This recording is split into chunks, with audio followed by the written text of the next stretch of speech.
नमस्कार। मैं डॉक्टर शोभा श्रीवास्तव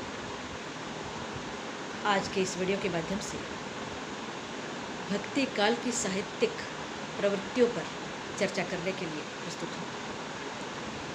इससे पूर्व के वीडियो में हमने भक्ति काल की भूमिका के संबंध में सामान्य चर्चा की थी। आज के इस वीडियो के माध्यम से हम भक्ति काल की जो विभिन्न शाखाएं हैं, भक्ति की जो परंपराएं हैं, उस पर चर्चा करने का प्रयास करेंगे। सर्वविदित है कि भक्ति काल समय के साथ साथ दो धाराओं में बटा, निर्गुण भक्ति धारा एवं सगुण भक्ति धारा। किंतु इससे पहले कि हम विस्तार से इन पर चर्चा करें, ये आवश्यक है कि हमें ये जानना चाहिए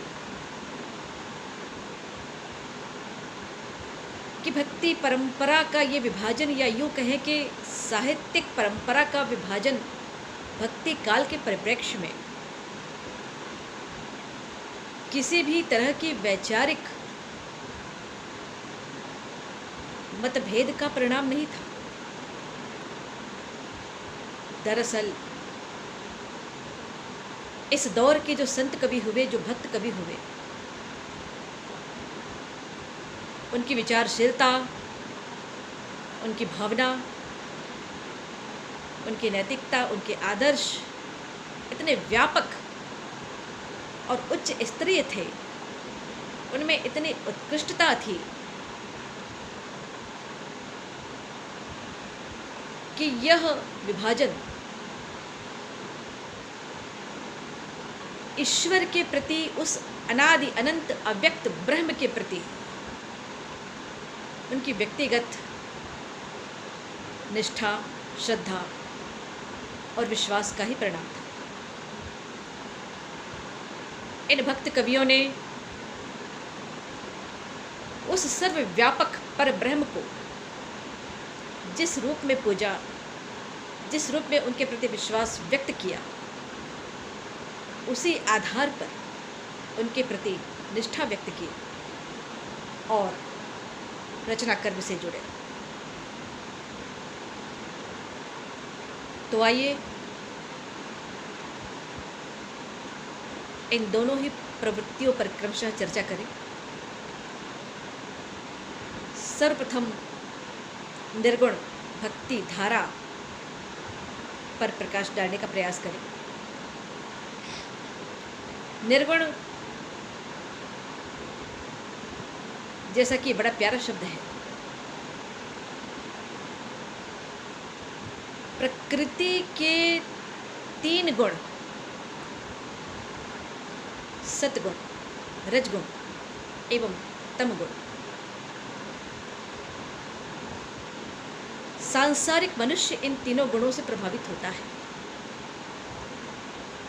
किंतु वह अनादि अनंत अव्यक्त सर्वव्यापक परमात्मा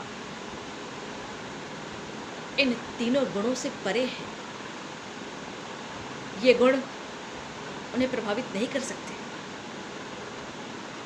इसीलिए वो निर्गुण है।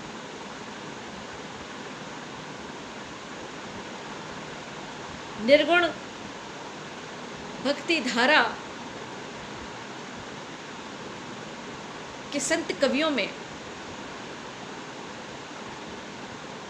ज्ञान को लेकर जो परंपरा चली, ज्ञान पथ पर चढ़ने की जो परंपरा चली,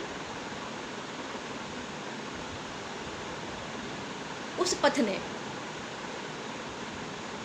निराकार ब्रह्म की उपासना पर बल दिया। निराकार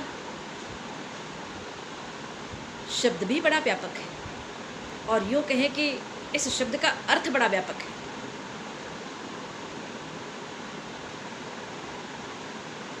जो परमात्मा सर्वव्यापक है, जगत नियंता है, जगत का सृष्टा है, वह कैसे किसी आकार में निबद्ध हो सकता है?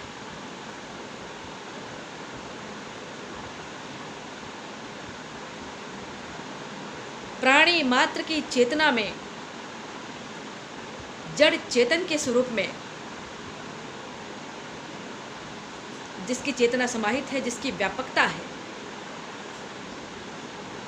उसे किसी एक आकार में बांध पाना सहज संभव ही नहीं। इसीलिए ज्ञान मार्ग के ये कवि ईश्वर को निराकार अर्थात कण कण में व्याप्त मानते हुए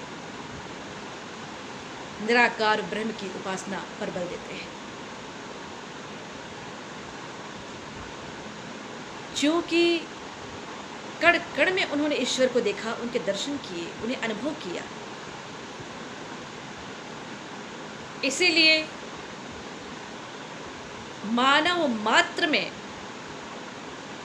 ईश्वरीय छवि को उन्होंने अनुभव करने का प्रयास किया।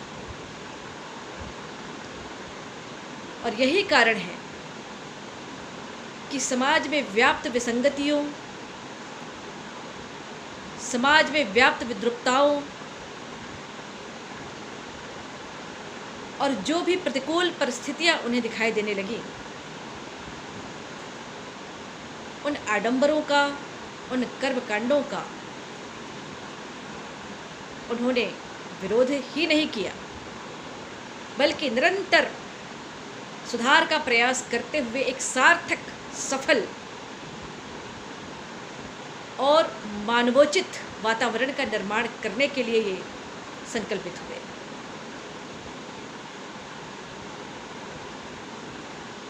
ज्ञान मार्गी शाखा नाम स्मरण पर बल देती है।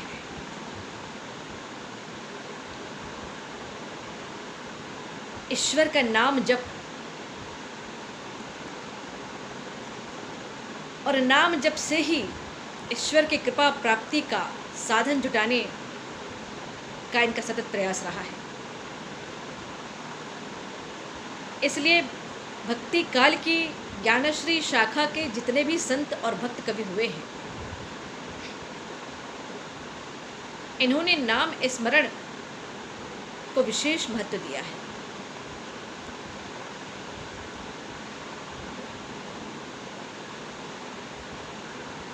आत्मा और परमात्मा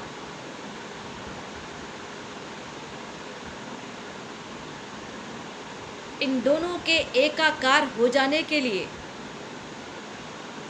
जितने साधन इन ज्ञान मार्गी भक्त कवियों की चिंतन परंपरा में, इनकी सोच में हमें दिखाई देते हैं, वे निश्चय ही स्तुत्य हैं। और इसके लिए सबसे बड़ा जो उपक्रम भारतीय परंपरा में हम देख सकते हैं, वह है गुरु के प्रति निष्ठा।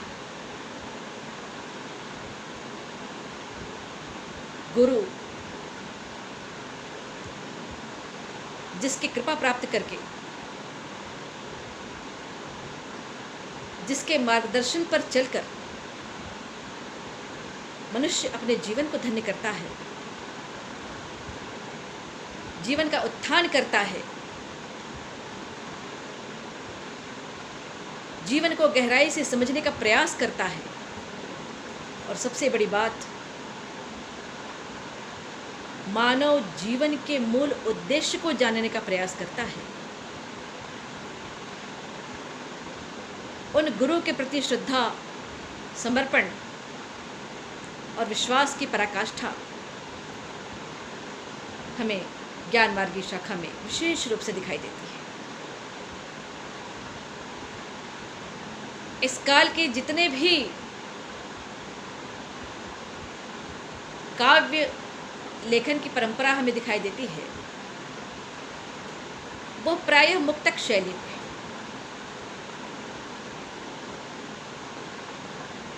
दोहा, चौपाई, पद शैली आदि को आधार बनाकर इन संत कवियों ने लेखन कार्य किया, क्योंकि मुक्तक शैली में रची गई रचनाएं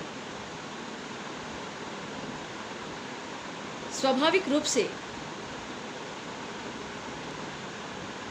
जन जन के लिए प्रिय बन गई। लोग उन्हें गुनगुनाने लगे, गाने लगे और अपने हृदय में बसे हुए अटूट विश्वास को पूरी निष्ठा के साथ गहराई से महसूस करने लगे।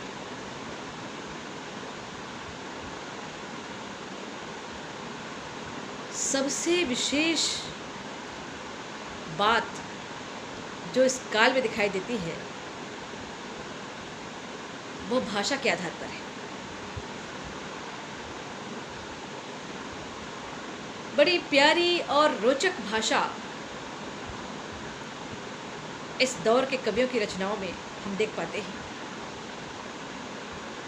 इस दौर के जितने कवि हुए हैं वे सभी संत स्वभाव के थे, भक्त कवि थे, यायावर थे। एक स्थान पर उनका बसेरा नहीं होता था, इसलिए ये जहाँ जहाँ भी जाते थे उस अंचल में प्रचलित भाषाओं को, उस क्षेत्र में प्रचलित भाषाओं को ये ग्रहण करते जाते थे और इसका प्रभाव उनकी रचनाओं में भी दिखाई देता है। इसीलिए इस दौर की रचनाओं की भाषा को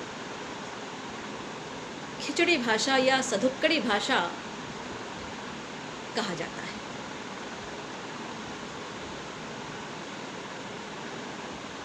इस दौर के जो प्रखर कवि हुए हैं उनमें पूज्यपाद रामानंद जी का नाम सर्वोपरि आता है।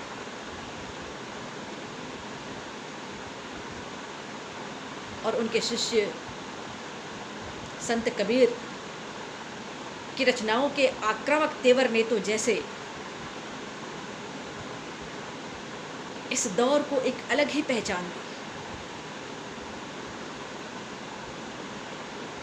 बीजक में संकलित उनकी रचनाएं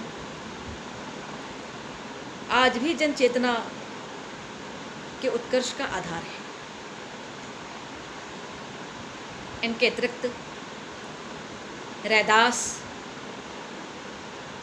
जिन्होंने रैदास की वाणी लिखी, गुरु नानक देव जी, जपू जी साहब, बारहमासा आदि जिनकी प्रमुख रचनाएं हैं, नामदेव जी महाराज जिनके पद आज भी चर्चित हैं, गाए जाते हैं, और संत कवि दादू दयाल ज्ञानाश्रय शाखा के प्रमुख कवि हुए हैं।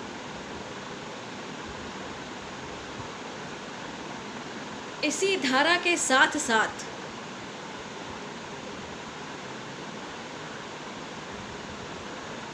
एक अन्य धारा जो चली, उसने ज्ञान के स्थान पर प्रेम को सर्वोपरि माना। उन्होंने ये विश्वास व्यक्त किया कि ईश्वर की सहज प्राप्ति केवल प्रेम के माध्यम से ही संभव है, क्योंकि प्रेम भावनाओं का समर्पण है और इसी भावना के समर्पण के माध्यम से ईश्वर को प्राप्त किया जा सकता है।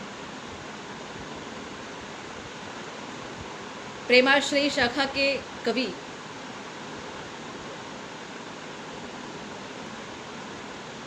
प्रायः मुस्लिम थे।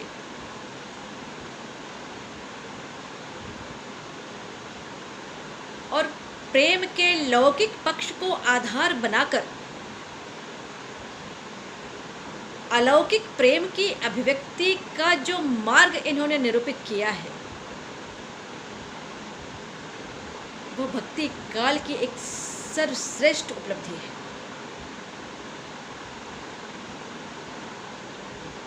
प्रेम मार्ग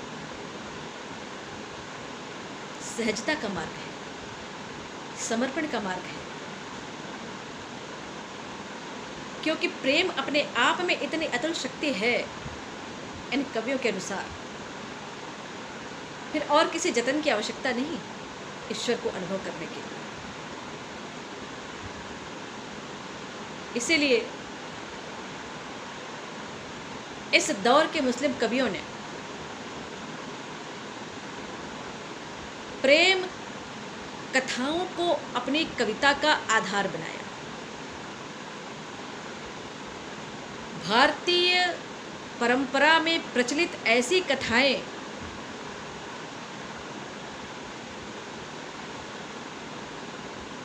जो प्रेम से परिपूर्ण थी, उन कथाओं को इन कवियों ने अपनी कविता का आधार बनाया, अपनी रचना का आधार बनाया और इन लौकिक प्रेम कथाओं के माध्यम से अलौकिक प्रेम की अनुभूति और अभिव्यक्ति करने में ये संलग्न हुए।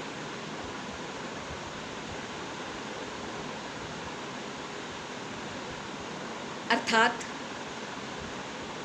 लौकिक प्रेम के माध्यम से आत्मा और परमात्मा के अलौकिक प्रेम का चित्रण इस दौर की सबसे बड़ी विशेषता है। रहस्यवाद और रहस्यवादी भावनाएं, जिसके माध्यम से इन कवियों ने आत्मा और परमात्मा के बीच एक रागात्मक संबंध स्थापित किया।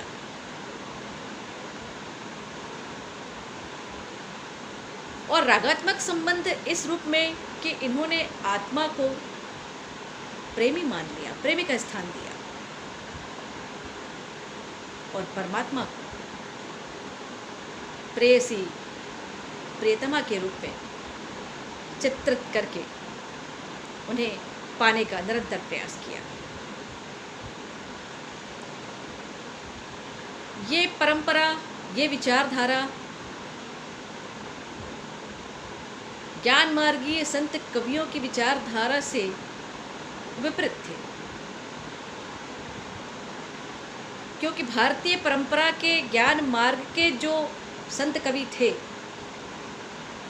रहस्यवाद वहाँ भी, परंतु भारतीय परंपरा के रहस्यवाद में आत्मा को प्रेयसी माना और ईश्वर को प्रेतम माना। इसीलिए कबीर कहते हैं कि दुल्हने गावो मंगलाचार, हम घर आए हो राजा राम भरता।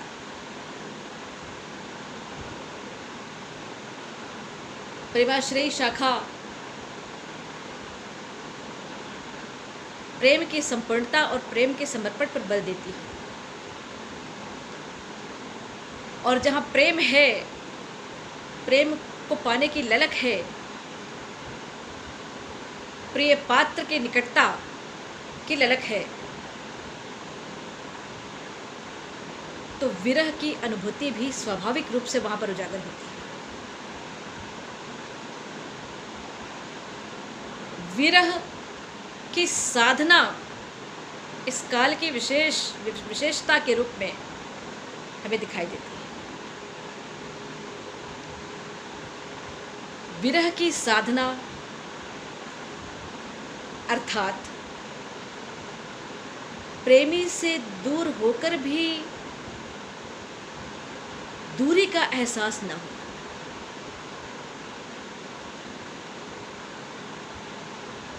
सतत प्रियतम को निकट महसूस कर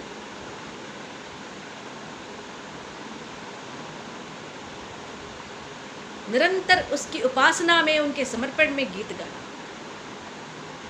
इस काल की सबसे महत्वपूर्ण विशेषता रही है।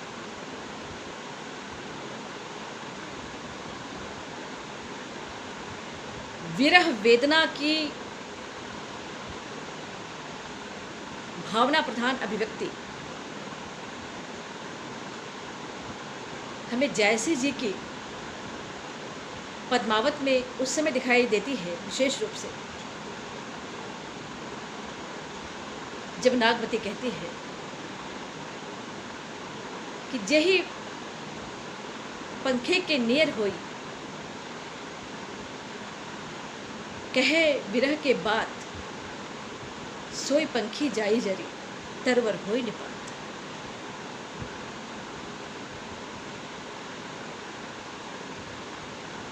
विरह में भी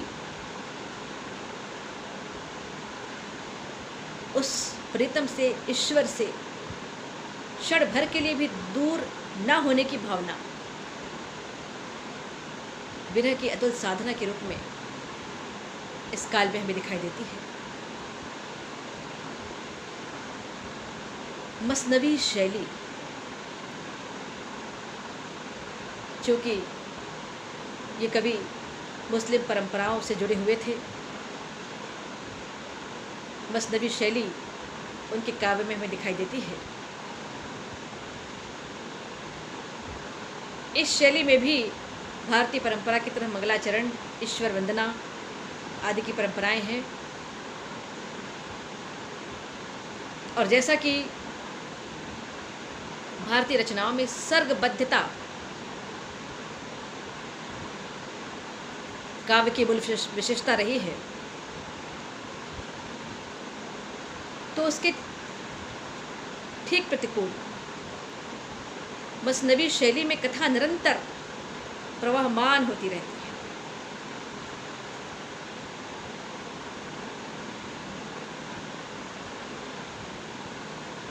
अवधी भाषा को आधार बनाकर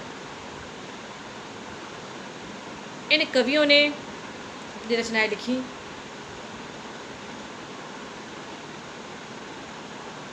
अवधी भाषा लोक चेतना से जुड़ी हुई भाषा है, इसलिए भावनात्मक रूप से ये जनता से जुड़ती है।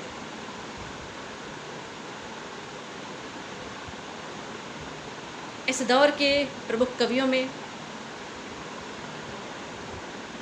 सबसे पहला नाम आता है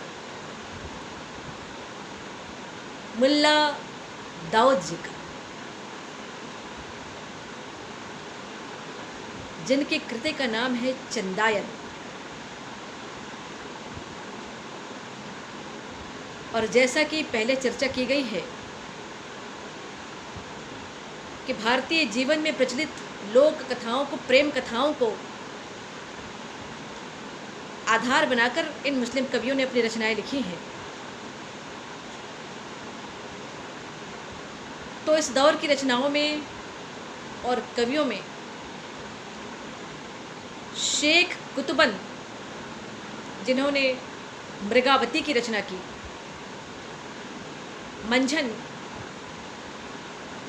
जिनकी रचना मधुबालती विशेष चर्चित है, शेख उस्मान जिनकी रचना चित्रावली, और इस दौर के अग्रगण्य कवि मलिक मोहम्मद जैसी,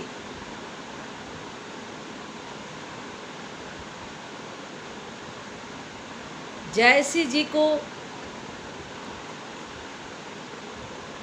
अगर प्रेमाश्रयी शाखा का पूरक कहा जाए,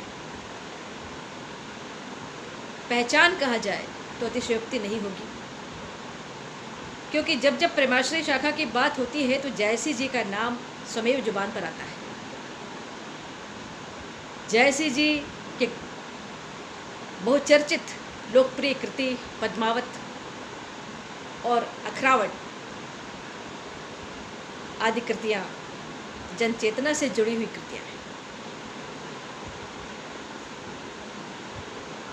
निर्गुण भक्ति परंपरा बिना किसी आडंबर के, बिना किसी कर्मकांड के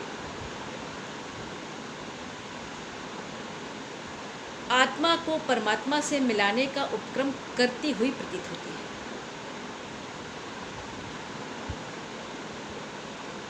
किंतु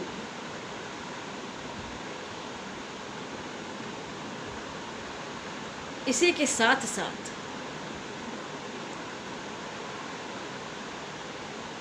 सगुण भक्ति परंपरा, सगुण भक्ति धारा का प्रवाह भी इस दौर में हमें दिखाई देता है।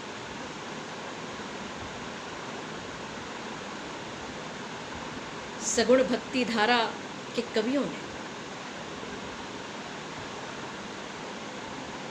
ईश्वर के इस एक निश्चित आकार की कल्पना की।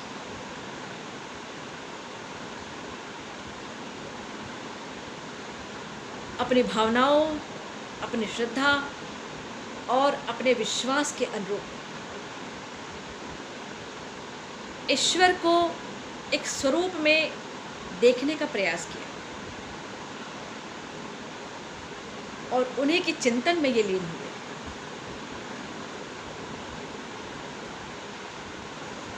इस दौर में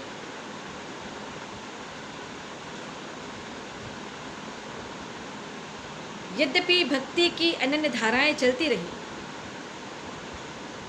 किंतु सगुण भक्ति धारा दो रूपों में हमें विशेष रूप से दिखाई देती है। राम भक्ति शाखा और कृष्ण भक्ति शाखा।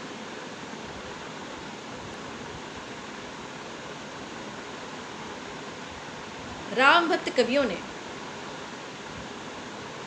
भगवान राम के व्यापक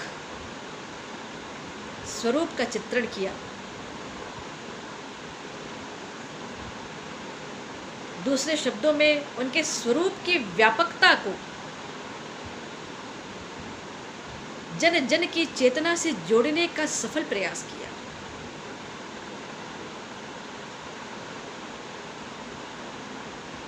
राम के लोक नायकत्व स्वरूप को समाज के बीच एक आदर्श के रूप में प्रस्तुत किया। नैतिकता, मर्यादा और आदर्श की स्थापना के लिए राम काव्य समाज के लिए एक आदर्श के रूप में स्थापित हुआ। इस दौर के कवियों ने ईश्वर की आराधना दास्य भाव से की।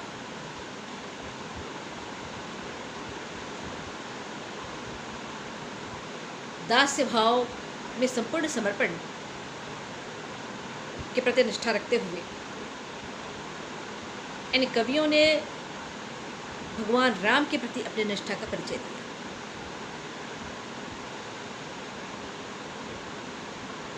भगवान राम के आदर्श को,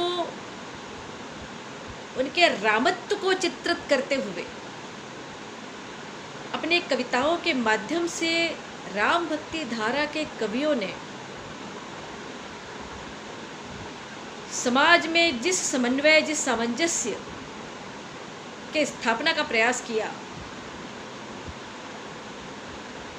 वह निश्चय ही स्तुत्य है। क्योंकि रामत्व के स्थापना का अर्थ ही है जो श्रेष्ठ है, जो उचित है, जो धर्म संगत है, जो नैतिक है, जो सद्गुण से भरा हुआ है, ऐसे समाज की स्थापना का प्रयास।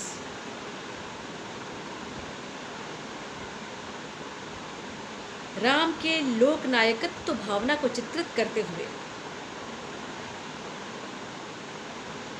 इन कवियों ने अपनी रचनाओं में मर्यादा एवं आदर्श को विशेष स्थान दिया। और इसीलिए राम भक्ति धारा में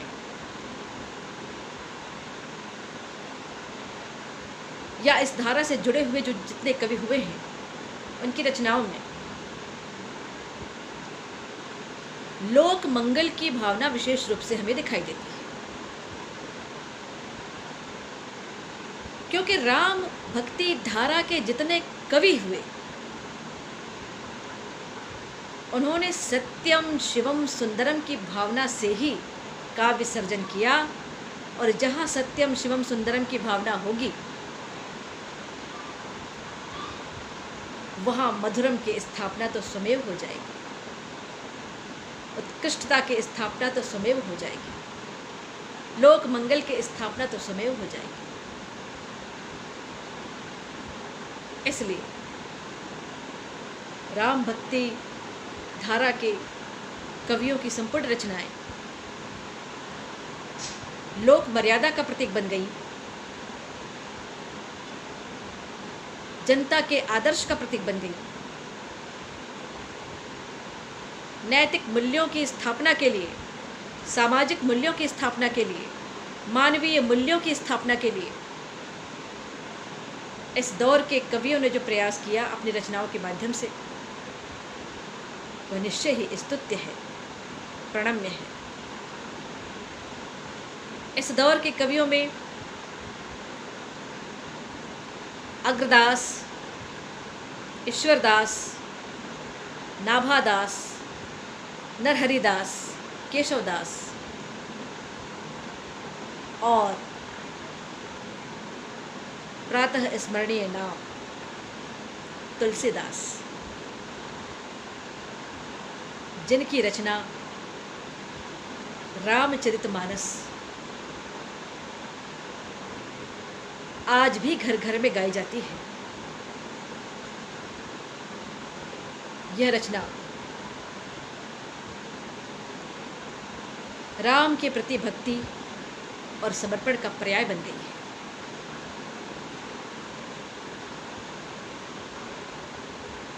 इसी के साथ साथ सगुण भक्ति धारा में ईश्वर के एक बड़े प्यारे से स्वरूप के चित्रण की जो परंपरा हमें दिखाई देती है, वह है कृष्ण भक्ति शाखा। कृष्ण भक्त कवियों ने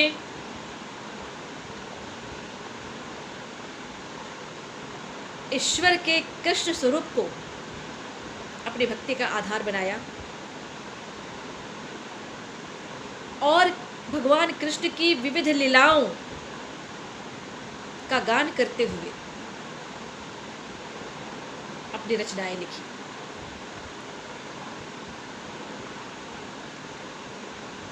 मुक्तक काव्य के रूप में लिखी गई ये रचनाएं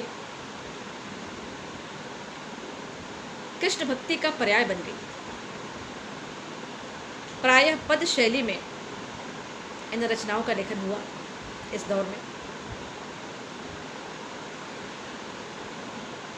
श्रृंगार, वात्सल्य और शांत रस प्रमुख रहे हैं। यद्यपि अन्य रस भी साथ साथ चलते रहे हैं, किंतु इन्हीं तीन रसों की प्रमुखता दिखाई देती है इस दौर की रचनाओं में। और सबसे प्यारी बात इस दौर के भक्त कवियों में जो दिखाई देती है, वह है सखा भाव का अनुसरण।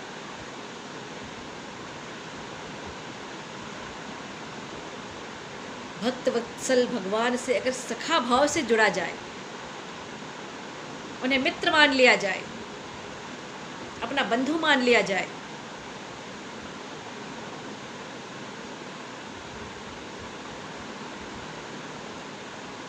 तो भक्त अपने हृदय के द्वार खोल कर रख देता है उनके साथ।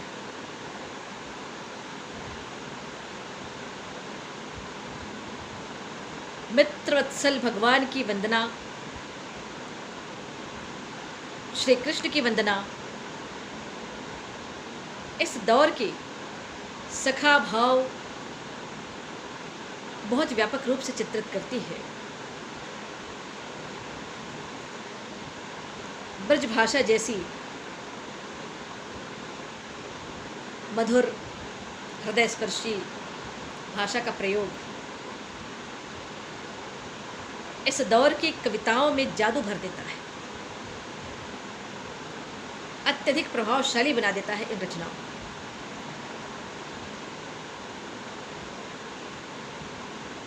संगीतात्मकता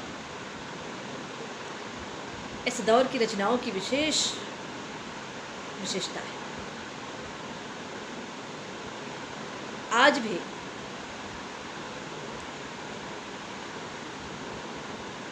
कृष्ण भक्ति शाखा के कवियों के द्वारा रची गई रचनाएं गाई जाती हैं। जहाँ तक संगीतात्मकता का प्रश्न है, तो भक्ति काल की अधिकांश रचनाएं गेय रूप में प्रस्तुत होती रही हैं। उनमें संगीतात्मकता का प्रभाव देखा जा सकता है, चाहे वो ज्ञानाश्रयी शाखा के भक्त कवियों की रचनाएं हों, प्रेम मार्गी भक्त कवियों की रचनाएं हों, राम भक्ति धारा के कवियों की रचनाएं हों। इन सभी रचनाओं में संगीत का आनंद स्वाभाविक रूप से हमें दिखाई देता है।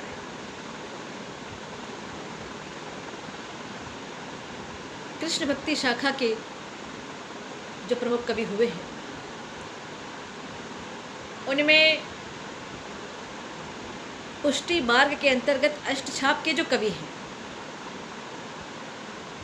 उनका नाम विशेष रूप से आता है।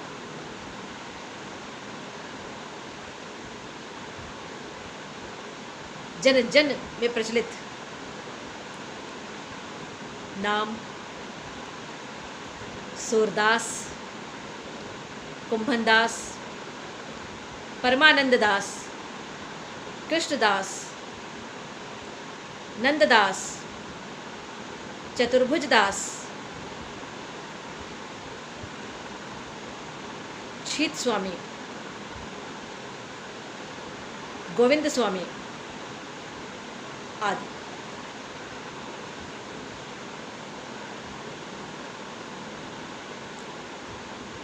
और एक ऐसे प्रखर व्यक्तित्व का नाम आवश्यक हो जाता है, जिसने उस दौर की बंदिशों को दूर करके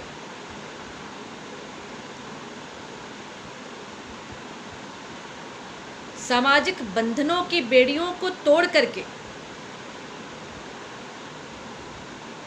भगवान कृष्ण की भक्ति के लिए स्वयं को समर्पित कर दिया। वह नाम है मीरा का। मीरा के पद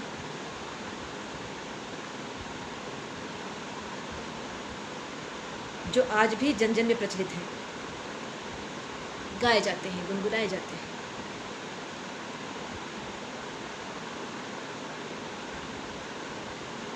इन सभी भक्त कवियों की रचनाएं लोक चेतना का सशक्त आधार है, सामाजिक चेतना का सशक्त आधार है, मानवीय मूल्यों की स्थापना का सशक्त आधार है। ये रचनाएं हमें बताती हैं कि मनुष्य का जीवन कैसा होना चाहिए, मनुष्य के जीवन का वास्तविक लक्ष्य क्या है।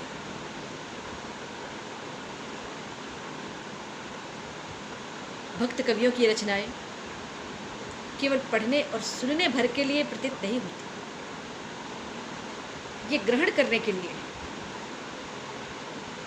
और ग्रहण करने के पश्चात आत्मसात करके अपने चरित्र में उतारने के लिए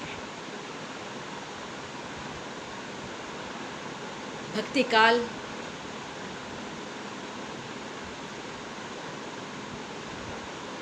की सभी मूल विशेषताएं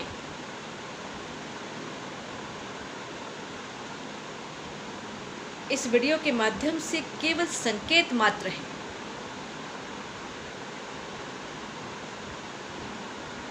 क्योंकि लगभग 400 साल तक चले भक्ति काल में न जाने और कितनी कितनी प्रवृत्तियां, कितने कितने विशेषताएं उस दौर में प्रचलित रही होंगी, किंतु इस कुछ समय के वीडियो में इस दौर की विशेषताओं के केवल संकेत को हमने समझने का प्रयास किया है।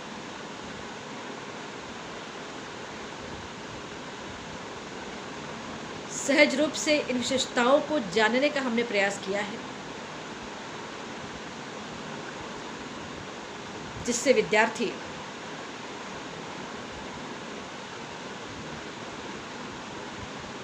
भक्ति काल की अलग अलग धाराओं की कवियों की प्रवृत्तियों से परिचित हो सके,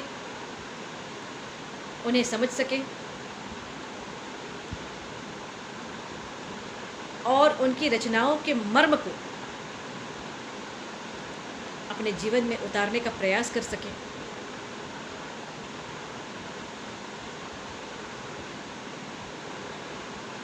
इसी उद्देश्य की पूर्णता की कामना के साथ और विश्वास के साथ अगले वीडियो में भक्ति काल के पश्चात जो तीसरा काल है हिंदी साहित्य के इतिहास का, रीति काल, उस पर चर्चा करेंगे। तब तक के लिए नमस्कार।